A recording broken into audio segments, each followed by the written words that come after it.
Welcome to part 2 of what I'm calling the Magi mega analysis. Part 1 was centered around the king's vessels because they are the ones who more directly address the core themes. They lead the people and tell the readers what the ultimate takeaway is. But who leads the leaders? Magi are the ones who choose kings, guide them, and teach them how to be rulers, which leads to more minute details of how Magi tries to portray its ideas of decentralized power. And naturally, Aladdin, the one true main character, will be our first subject.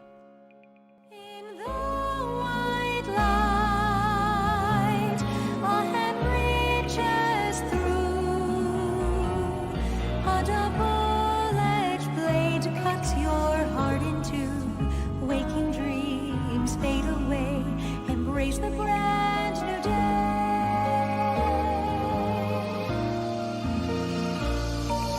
Sing with me a song of birthrights and love.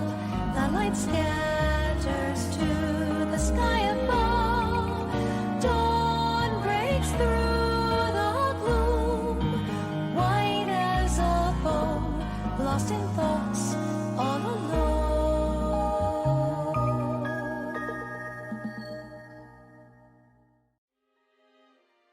I briefly summarized Aladdin's arc in the first video, but today we're going much further in depth. And the best place to start is the conclusion, so that we can point out how his entire life led to that answer.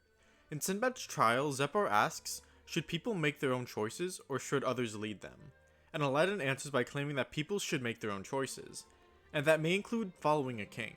But blindly following one single person isn't a real choice. But choosing to do so after encountering other people and seeing other possibilities is an informed decision. For people to take advantage of their free will, there must be more than one option or influence. Aladdin's arc is about knowledge and experience creating an informed individual and in turn creating irrefutable autonomy. To draw your own conclusions based on your experience and knowledge, as imperfect as they may be, creates the ability to choose your role as a king, a follower, or a friend. If Alibaba's goal is to create a republic of people who all talk to one another, then Aladdin's is more about how you will create the individual person ready to participate in that discussion. Knowledge itself is not useful until you have experience. Ugo could have given Aladdin all the knowledge in the world, but true knowledge cannot come from just one person or place. No source is completely unbiased. In order to see that bias and understand its context, you need experience or at least a secondary source. A clear example of this is Solomon's wisdom. It's a database of infinite knowledge, but without learning how to use magic through practice, Aladdin could only bring out a fraction of its potential. Yamraiha and the teacher of Magneshutt have so much to offer Aladdin, but Yamraiha mindlessly tried to push her preferences for water magic onto Aladdin, even when it didn't suit him.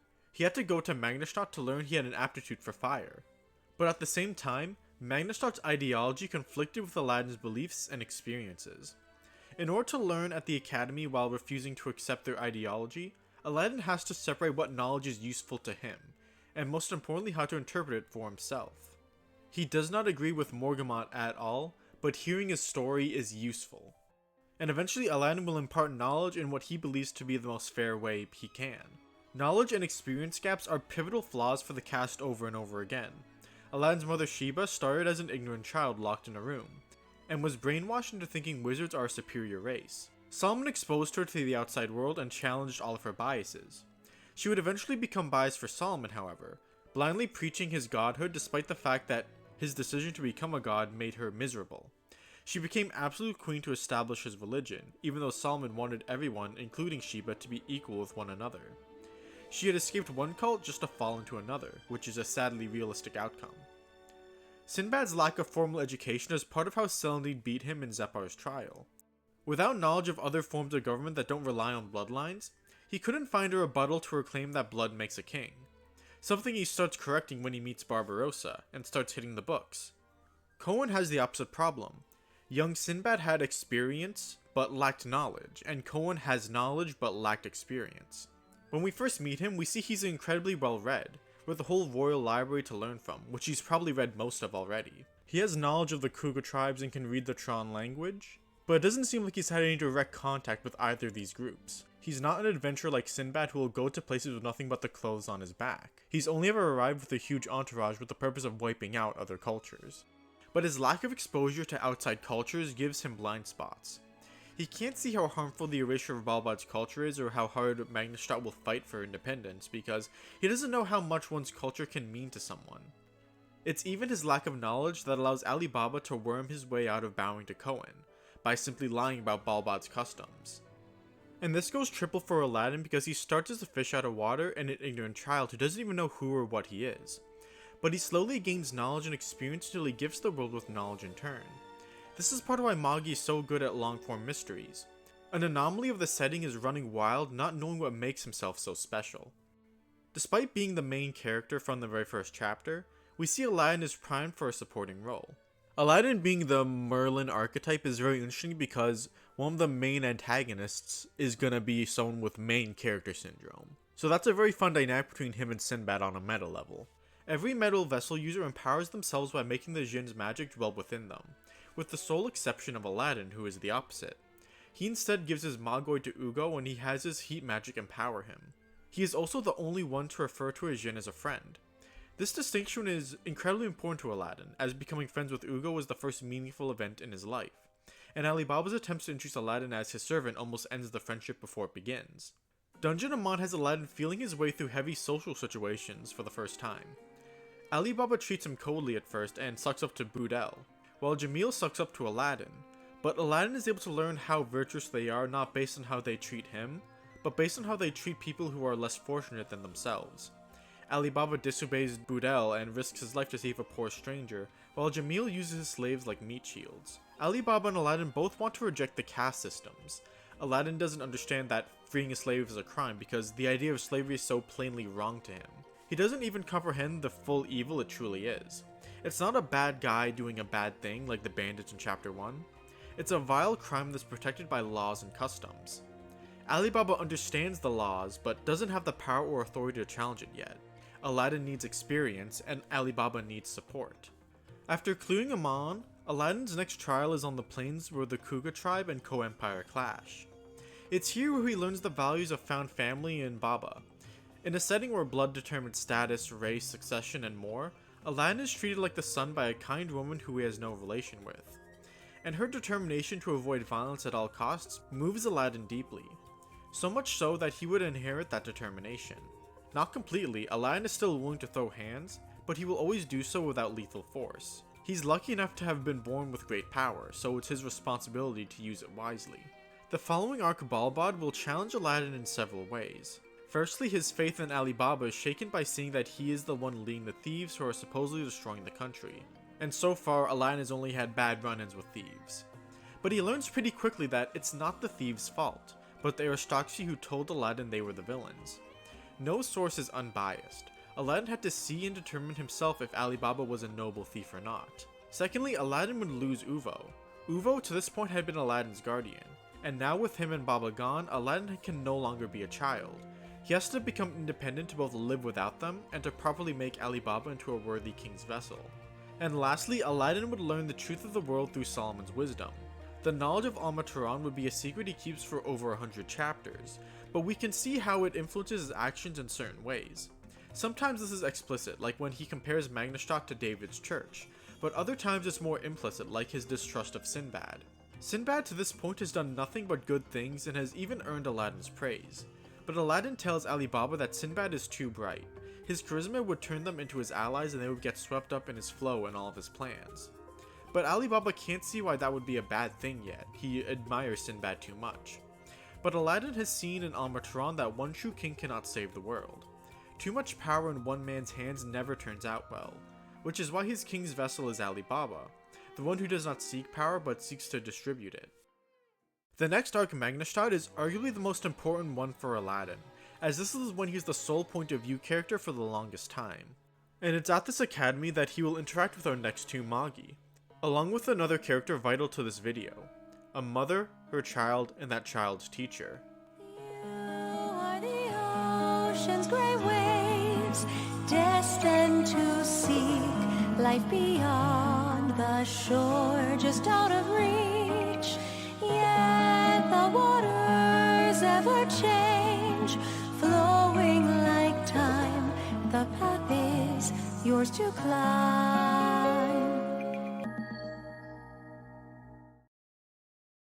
Unlike Sindria and the Co-Empire, which have been shown in a mostly positive and mostly negative light respectively, the Leam Empire and Magneshutt both embody great virtues as well as grave sins. Aladdin's time at the Academy was nothing short of wonderful. The magicians all pursue and study magic and academics in earnest. They are delighted to teach and be taught. Even though Headmaster Morgamot is effectively a king, he doesn't act like it. He is a headmaster, he is a guiding presence, but only insofar that he represents the interests of the other faculty members. To him, he has no subjects, just peers to discuss the state of affairs with. With the exception of Goi, non-magicians. His society was segregated into a rigid caste system, with the majority on the bottom. Morgamot is somewhat steelmanned by the fact that even though all he did was flip the roles of wizards and non-wizards, he did make objective administrative improvements. Likely due to the fact that the community of magicians he made is far more productive than the royals and nobles who came before. Slums and slaves exist, but the numbers of death went down, even though he could have corrected the flock entirely if he gave up on wizard supremacy.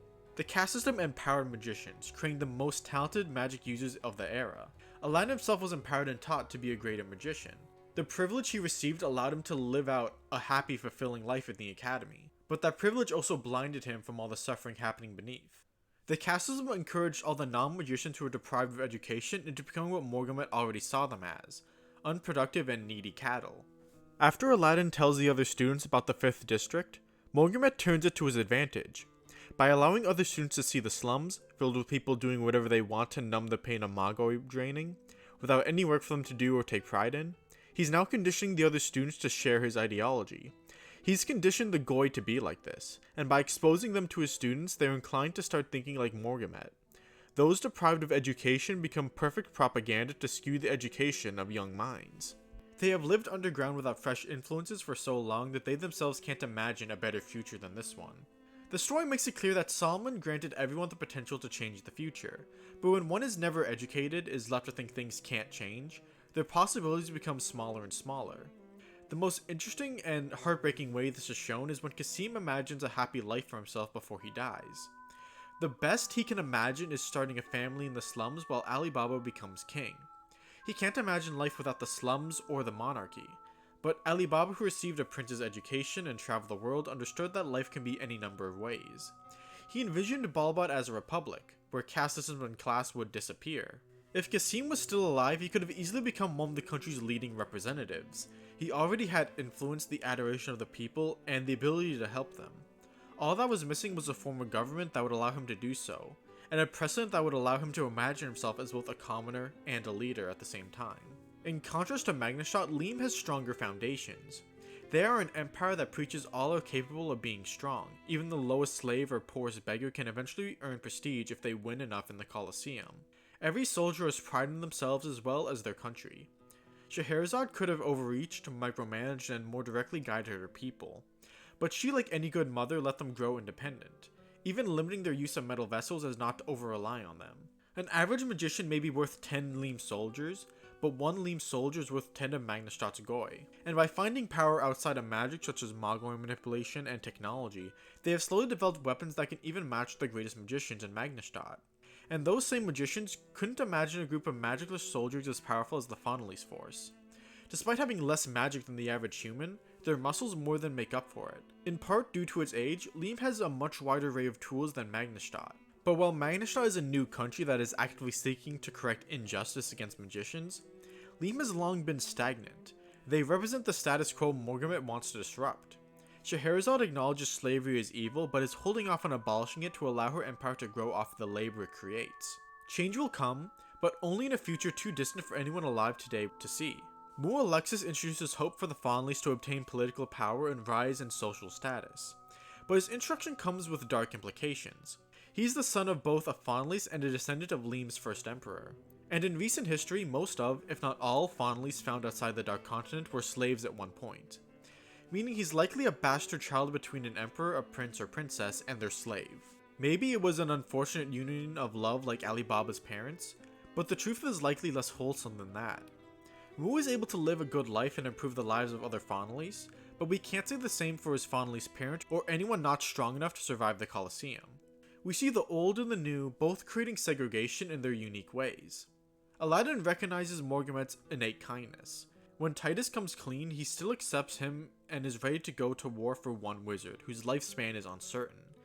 That's an extreme form of kindness that's typically reserved for incredibly admirable characters, fighting for principles and for their friends instead of simple numbers. His mission was to empower magicians, and that helped Titus disobey Scheherazade. What he does for his people is genuine and kind, but it's a kindness Morgan reserves only for his kind and his kind only, which is why Aladdin says he's only fit to be a king of magicians. Because to Aladdin, a true leader like Ali Baba does not look down on their subjects. Morgan treats all magicians as his comrades and peers, something he once wished he could accomplish with all humans. But that dream had been beaten out of him long ago, resulting in the dark spot Al-Tharman was waiting for. Titus is such a great addition to the cast because it allows Aladdin to interact with someone who was like him earlier in life. Titus was raised in confinement, and so everything is shiny and new to him. The difference is where Uvo allowed Aladdin to live on his own, Titus was taught to believe and follow Scheherazade's every word. But exposure to new influences like Aladdin, Magi, and even Morgamet caused him to mature, to grow beyond the limit of expectation Scheherazade had for him. Before Aladdin became his first friend, he was the first thing to distract him from Scheherazade's mission, and in Marja he found a person to empathize with, and that empathy turned him into a caretaker, and Morgamet's mission to empower magicians worked in Titus. His relationship with Titus is the most positive thing he does in the whole story. And as for Scheherazade, I would describe her as a reasonable middle ground between Magi's worst villains and its greatest heroes, resulting in a neutral force with good intentions. Scheherazade's refusal to die of old age so that she can guide Leam indefinitely reflects both Sinbad's inability to let power be in anyone's hands but his, and Arba's ability to possess the bodies of her children. But unlike them, she allows multiple people to hold comparable authority to herself, and she loves and respects her children to a degree Arba does not. Similar to Morgamet, one of her main goals is to empower Leam's people, like Ali Baba and Aladdin did for Balbad. But her methods to keep Leam thriving involve slave labor, and that includes Titus himself. She does not want Titus thinking outside the bounds of the mission she gave him. The empowerment she talked about giving her subjects is lost on the slaves who serve them. Ironically, Scheherazade's unwillingness to change Leam too radically allowed another more evil mother figure to grow inside of it, Lady Matter. Another great thing the Sinbad spin-off does is flesh out how slavery worked in Leam. We see it's not so much indentured servitude as it is cattle slavery. But Scheherazade allowed it to grow because her empire benefited from that evil.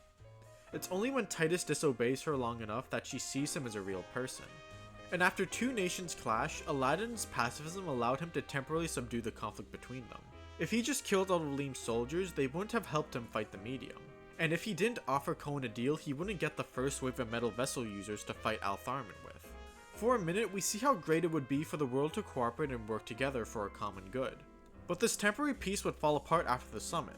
After hearing the story of Almatron, the kings would simply use it to justify their beliefs and keep fighting. The knowledge of Almatron would be useful down the line, but knowledge itself can't stop this war. In fact, some people would question why Aladdin is even meddling in a world that isn't his own now that they know the truth. But this is where Baba's lesson comes back. If blood was all that mattered, Aladdin would be an outsider everywhere he goes. But Aladdin has come to love so many people and built bonds that will last lifetimes. Solomon's wisdom isn't just a source of knowledge, it's like he and Judar's connection to the Rook.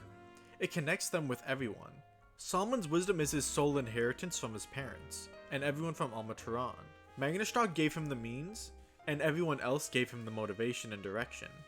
We can see this echoes in how Aladdin incorporates elements of other characters into his tools and fighting style, using magical formulas taught by his teachers, creating spells inspired by his friends like Ugo, and taking a Baba and eventually Morgamet's staff. He is not a puppet of fate like Judar insists. If he was, then he never would have revealed the truth of Almatron to the rest of the world, defying Ugo and the other Jinn. He chooses his path, and that's what his father's strength magic represents. Their ability to enact their will onto the world and on other people. Aladdin defeats Judar here because Judar believes he has only one purpose, one path to take. But this battle and his time with Ali Baba later will give him a new direction. Literally, Aladdin redirects all of his attacks and pushes him backwards into the opposite direction he was going. And after the time skip, Aladdin grew into a paragon of his own ideals, ready to give Zepar his answer and to challenge the final villains who we'll talk about soon. But first, let's talk about the ones who would fail to stop them. A burdened heart sinks into the ground. A bell falls away without a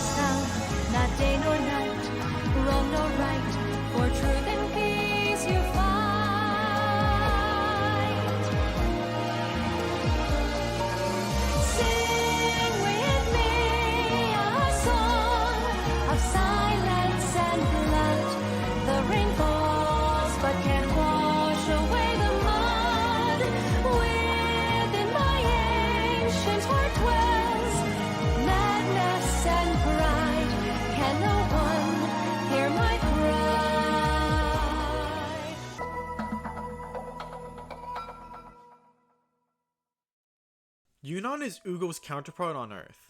Not literally, but he is the Magi who enacts Ugo's will. He was chosen by the Sacred Palace and is reincarnated by Ugo over and over again. He's the one who created the first dungeons to enact Ugo's plan. He is the one who would guide the Singularity who would defeat Altharman, and he is the one who embodies a lot of Ugo's flaws. Like Ugo, he doesn't like people and would rather avoid them whenever possible. Both lock themselves into solitude to perform their duties, losing their passion in the toil. Yunan's hermit lifestyle and his habit of wandering from place to place comes from his disinterest in the rest of the world. After seeing his king vessels rise and fall over and over, he's grown tired of it all. To the ageless and cynical Yunan, Sinbad's young and innocent spirit made him excited to be a Magi again. The lightning magic he used against Arba is inspired by Sinbad's use of Baal, because he most admired Sinbad when he was that young and earnest adventurer who conquered his first dungeon, who wanted to save the world. But that admiration was lost by the time Sinbad grew into a king, and this planted a seed of doubt into both Sinbad and Yunan. Yunan already lost faith in his next king, and Sinbad was confused. If all of his mistakes were preordained, why does Yunan the Magi, the representative of Solomon's flow, now reject him? If Sinbad's plan to become a god had worked, he never would have passed the mantle on to anyone else. He'd become like Arba, an unchanging eldritch horror that can't trust anyone younger than them to do anything right. Yunan is not wrong to think Arba should stop meddling in the current era, but he fails to stop her because his passivity made him inferior to Arba in pretty much every way. She was far older and been preparing plans and stockpiling power far longer. Her determination to achieve her goals is present in every scene she's in, where Yunan gave up on everything and just let Ugo's plan pull him along. He could have helped Sinbad more directly, warned him what happened to his other king vessels, used his experience to guide Sinbad, or at the very least fight off people like Phelan who would try and take advantage of him, or pick a whole nother king entirely. But he was too passive. Ugo could have defeated Altharman with a thought, but chose to enact his will through humans. He thought that would be true to Solomon's vision, even though Solomon wanted Ugo to be equals with everyone as well. He would refuse to give up the seat of power, but was also unwilling to fully utilize it. Yunan and Ugo's weak wills and fear of other people kept them from maturing into strong enough people to defeat Arba and Sinbad. Being locked in the Sacred Palace for just a few years made Aladdin feel like he'd go insane. And that's exactly what happened to Ugo. An eternity as a lonely, omnipotent being washed away his sanity. He was like a living computer, a mindless drone managing tasks. He had the power to stop Sinbad, but lacked the force of will to oppose the other Jinn and see through David's illusions. When the shy and awkward Ugo gained power, he eventually used it all to separate himself from the world he was supposed to manage. Aladdin was right when he said everyone needs fresh influences. Yunan and Ugo both locked themselves away from the world and both ended up being complicit drones that could only keep the system going. And with that short section over, we move on to 3 primary antagonists, all of whom are personal favorites of mine. Embrace the dark. You call a home. Gaze upon an empty white throne. A legacy of lies, a familiar disguise.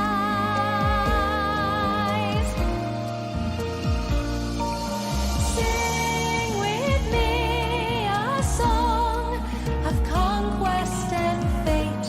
The black wither cracks beneath its weight. Night breaks through the day, hard as a stone, lost in thoughts all alone.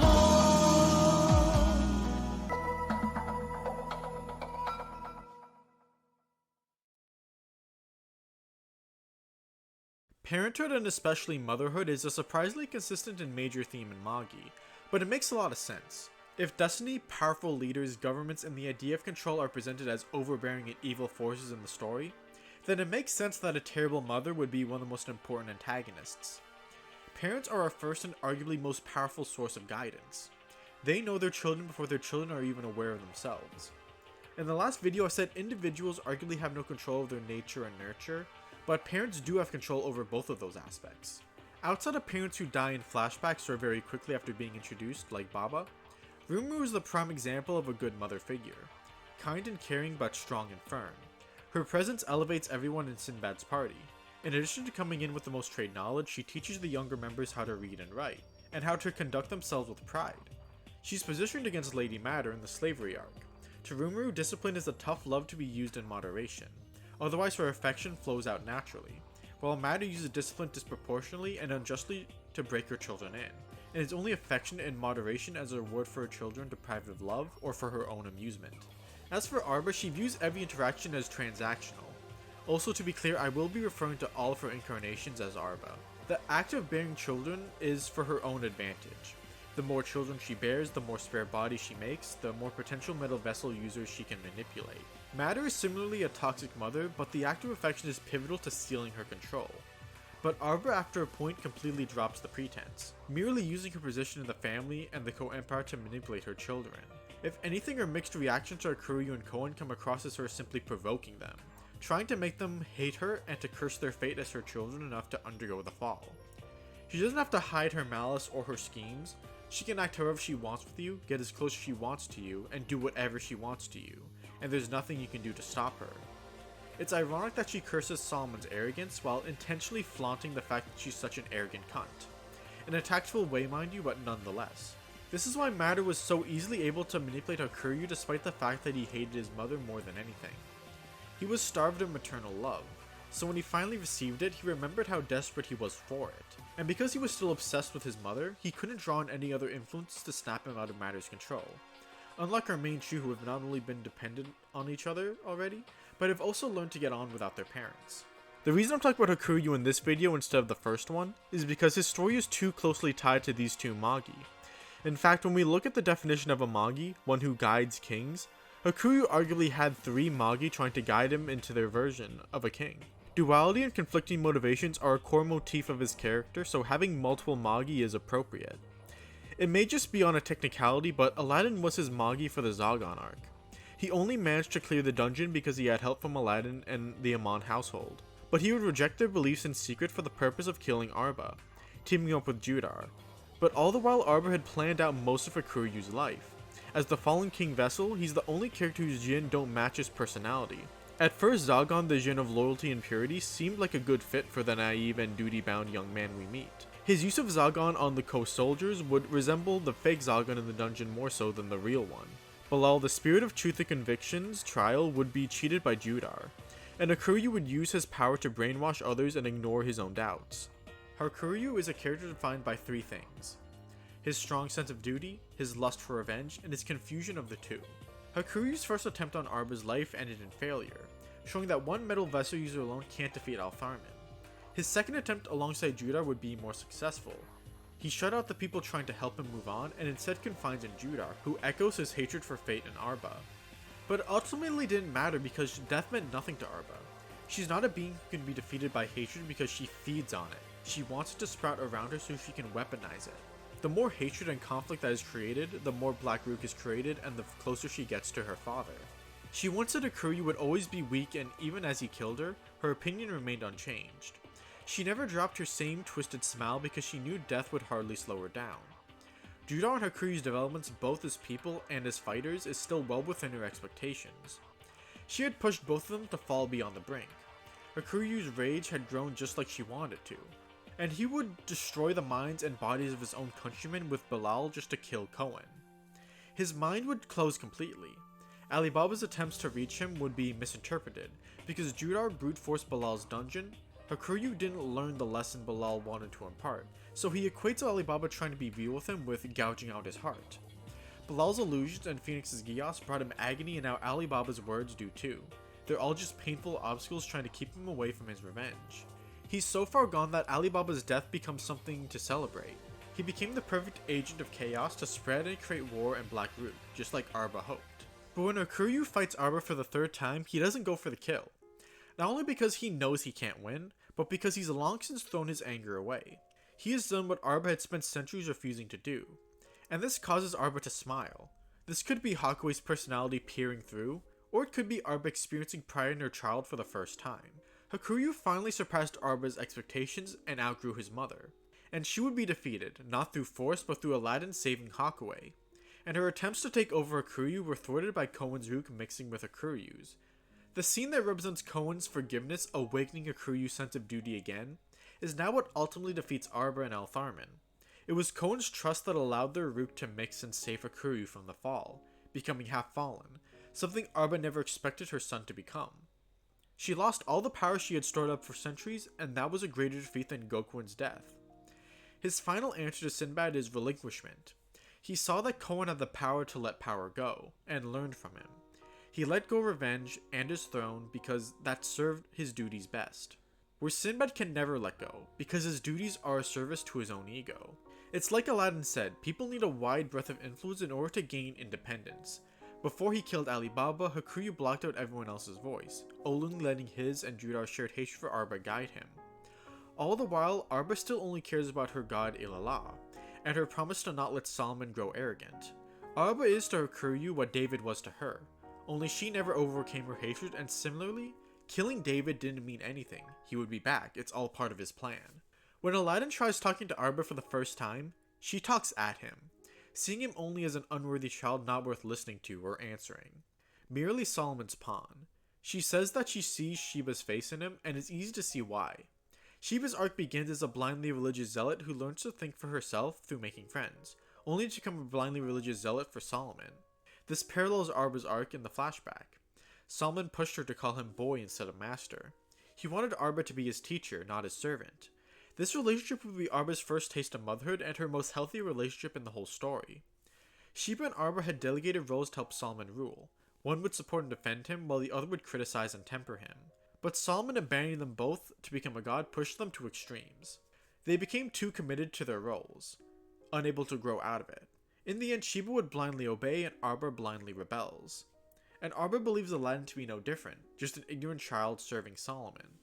But after Aladdin defeats Arba, she regresses into the form of a child, because despite her age, metaphorically she's still a child looking for her father, whether it was seeking revenge against David like Hakuryu was to her, or only listening for Ilallah's voice.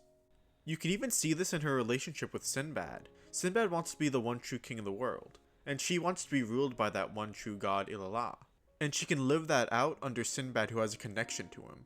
Sinbad wasn't exaggerating when he said she had more knowledge and power than anyone, but even she wanted the comfort of a ruler, someone above her, to guide her.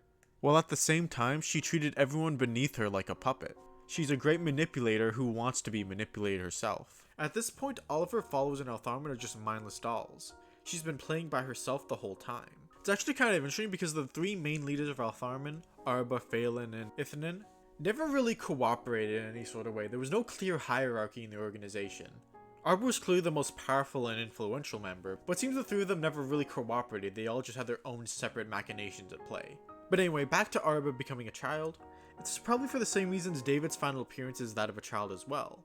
Because he's just blindly following the fate laid out for him. Never straying or disobeying, he has no autonomy and is therefore a simple child.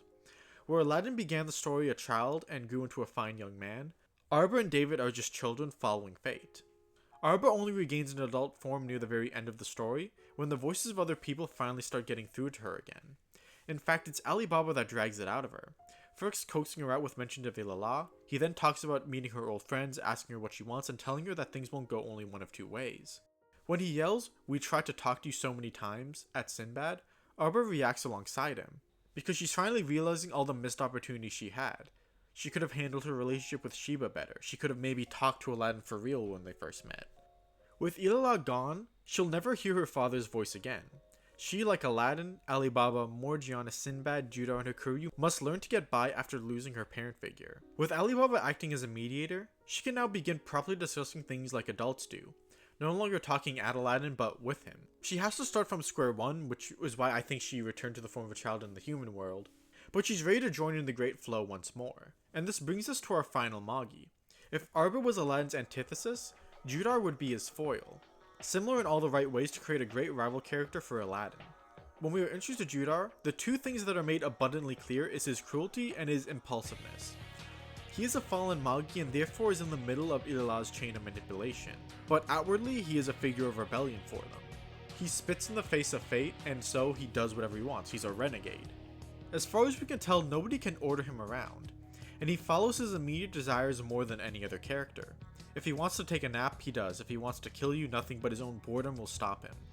He loves destruction, and Altharman wants him to be a force of destruction, so he shows no resistance. He gets to do what he wants after all. But this changes after he meets Aladdin. In chapter 1, Aladdin is also shown to be someone impulsive who gives in to his base urges all the time. He eats the merchant's fruits without paying, he jumps into women's chests like he owns them, he's a little freak. But as he matures, we see him do this less and less.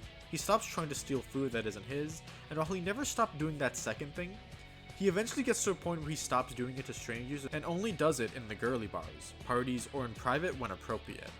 And after the time skip, we never see him do it at all, implying he has his habits under control. As Aladdin matured and learns, he finds his own path and chooses his own king, and his self-defined principles is how he expresses his free will. And after Solomon's wisdom shows Judar his past, he begins to grow jealous of Aladdin. From the beginning, his life was stolen by Altharman and twisted into what it is now. He hasn't had complaints up to this point, but after seeing what's been stolen from him, he can now see the strings. Realizing he's been a puppet this whole time is something he couldn't stand for. He continues to follow his destructive impulses like when he threatens Sinbad, but he also begins conspiring with Hakuryu. Before, his attempts to be his Magi was simply to breed war, which Hakuryu rejected because of his principles and hatred for Arba and Altharman. But once Judar begins to share in that hatred, he can finally win him over. It's ironic that Solomon's wisdom allowed Judar to break away from Altharman and start thinking for himself, but he misuses his freedom just to keep doing what he's always been doing. Just instead of making Ko create war, he'd have Ko go to war with itself. He absorbed the medium's root to use against Arba, but that magic power would still serve Altharman, because Judar still used it to perpetuate war. In his head, these are acts of rebellion against Arba, but to Arba, this is exactly what she wants. Cursing his fate is what Arba wants him to do. His rebellion is an illusion. Through it all, Judar's envy for Aladdin would only grow and grow. He gets to do everything he wants to and be the hero while doing it. But he didn't choose this role. When he learned Aladdin's life was laid out for him in Almatron, he saw Aladdin as just a puppet like himself. They were similar, both strung along by fate. Judar's hatred pointed in one direction, the one Arba laid out for him. But Aladdin's love made him capable of choosing his own path. And as I said earlier, Aladdin literally changes his direction. Judar can wonder forever about how different his life could have been, but he loved at least one person. Hakuryu and him developed a true bond. More than a Magi and his king, they were like soulmates. Not in a romantic sense necessarily, but they were able to understand and confide in each other when no one else could. And if Hakuryu could grow beyond hatred, so could he. He revisited his hometown to try and find more connections to ground him to the life he has. When asked by Sinbad if one should yield or destroy an unjust fate, Judar does not hesitate to pick destruction. That is what he likes to do, it is who he is and he is not ashamed of that.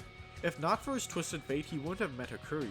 How could he ever want to trade that in for anything else? His answer to Sinbad is that he will always destroy an unjust fate. But he can be more than just that one answer through the bonds he has with other people. His best friend, his rival, and that other third guy, they can all do things he can't because they led different lives than him. And he can do things they can't because there's only one of him. It's funny how Judar ends the manga as laid back as he starts it. But that's the beauty, I think.